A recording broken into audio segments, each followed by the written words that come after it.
శాఖలో deputy CM Pawan Kalyan పర్యటిస్తారు. జిల్లాలో నిర్వహించే నేవీ డే ముందస్తు కార్యక్రమాలకు ఆయన హాజరవుతారు.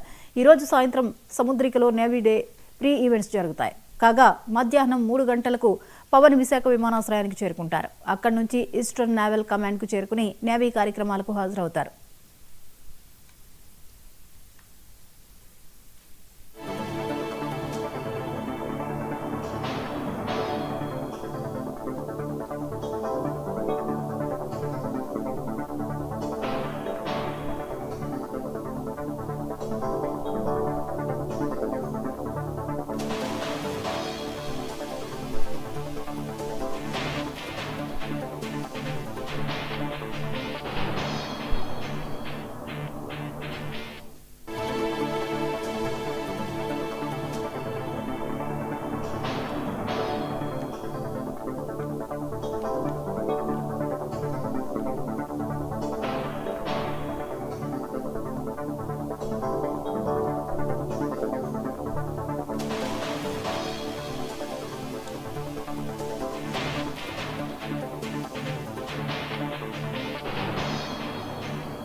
ఈ రోజు విశాఖలో డిప్యూటీ సీఎం పవన్ కళ్యాణ్ పర్యటిస్తారు. జిల్లాలో నిర్వహించే నేవీ డే ముందస్తు కార్యక్రమాలకు ఆయన హాజరు కానున్నారు.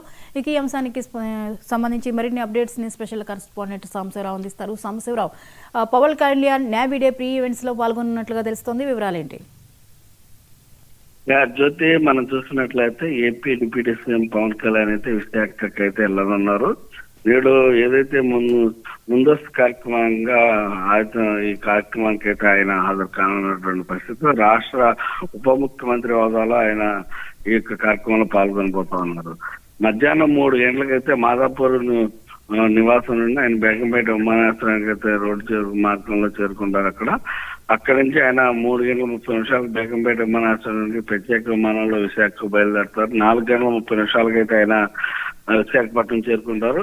విశాఖపట్నంలో నిర్వహించే ఏదైతే ఈ కార్యక్రమం ఉందో, నేవీ డే కార్యక్రమం ఉందో, ఆ కార్యక్రమంలో ఆయన పాల్గొని విమానాశ్రయం నుంచి శౌర్య తూర్పు నావల్ కమాండ్ మెస్ కి వెళ్ళనున్నటువంటి అయితే ఈ అంశం పైన పవన్ కళ్యాణ్ అయితే అక్కడ అధికారులను అయితే మాట్లాడబోతున్నటువంటి పరిస్థితి. అధికారులతోటి అసలు ఏ అంశాలపైన నావికా దళాన్ని ఉపయోగించుకోవచ్చు, ఏ విధంగా నావికా దళం ద్వారా ఎటువంటి ప్రయోజనాలు ఉంటాయి అనేది కూడా ఆయన మాట్లాడతారని కూడా తెలుస్తుంది.